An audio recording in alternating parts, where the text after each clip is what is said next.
Youngin on the tracks.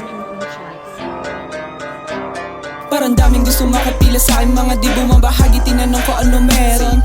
Baka gusto makisali o hindi ko rin mawari, mga di kinikilala kung kanino lilingon. Pwede mo ko makasama, pwede mo ko kaapiran, pero di ka pwede sumagat sa biro. Minamatahan mga kumikilos na mali, kapag sumarit ka ramdam na ng anino. Sana di tayo maggabat pag binalot na ng ikaw, bakit ano bang tingin sa mga to? Yung mga bata na inaakalan di nalulupit, hanggang ngayon yung tingin nila sa akin pilyo. Kasama sa lahat at saka diwan mga to, lahat hindi mo kaya tibagin sa tribo. Sinasagad yung pera para di mawala gana sa marijuana, tinapat yung kilo-kilo. Kala ko di para sa akin yung gang, yung mga puta makulit sa mga gang.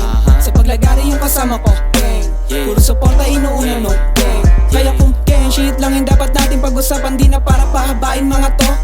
Kapag sinabi ko ng pull up lalabasan mga sharas, makikita yung takot sa mata mo. May natutunan ko mag-rap at dito nilabas lahat, nasagip ko sarili ko sa mga lane. Kapag sumasagad sa ama, puro lang pasasalamat yung bukang bibig ko, dat ganun ka din.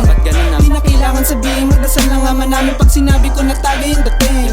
Pinakita ko lang dapat na mangyari sa kung lahat naman tayo bubusog sa salapi.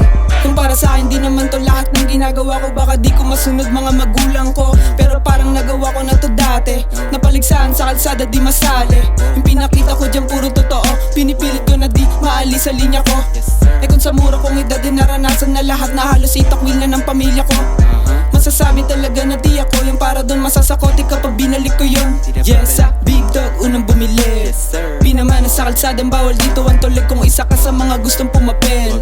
Dapat dito pinupunto mo lahat, makikinig kung dati piso-piso lang yung mga kinikita ko, ngayon ay libo-libo na hindi nagti. Kaya akala ko di para sa akin yung gang shit, minimerienda na namin yung mga gustong food tripin, yung mga bitch makulit na ineli. Lahat giba kapag sumama ka walang maririnig, pinakitang parang dati ko pa habit o lahat makikinig kapag nilapat ko yung 40 ko, hindi na 45 yung mga kasagutan sa mali. Baka mag-bless yung mga nakakita na ng usi ko, kaya margalan to sa mga pinipiling puksain lahat sagad kapag umamat sa gabi. Di lang basta bitch, taka drugs yung mga dapat na bilang kapag tingin mo sa amin yung lumelebel. Hanggang ngayon sumasagad yung mga dating nanood sa pangyayaring kami lang naiiba, pero di na nag-iba yung mga isip namin kung mapupunalan sa pananamit, di bali na ha.